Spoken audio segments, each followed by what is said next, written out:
Assalamualaikum tuan-puan yang mulia. Ada satu rumah banglo di Jalan Sala. Aku menghala ke Pendik lah, itu geng. Nak pergi ke Kota Baru. Ni nak pergi ke Sala. Tu dekat dengan masjid tu. Nampak tu ada kubah masjid tu. Rumah ni keluasan dia 2000 kaki lebih lah. 2000 kaki lebih. Termasuk dengan pos ni. Tanah tepi jalan besar. Lokasi memang comel.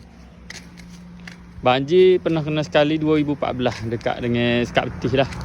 Waktu tu memang kawasan ni kena berat belaka. Tapi rumah ni alhamdulillah 2014 tak payah main dah gapo. Okay, jom kita masuk tengok dalam. Rumah ni bina lama.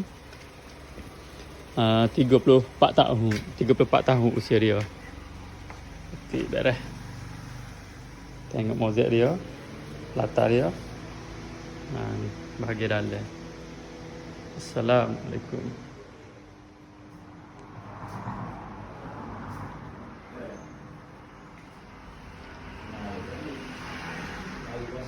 Ni memang luas lah sini.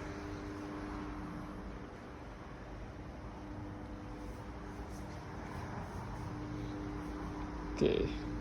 Ini master bedroom.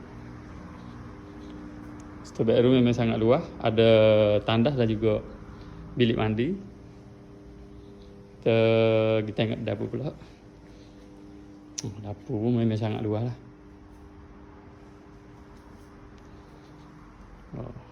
Okay. Terbetok sangat panjang. Daripada situ sampai hujung terbetok.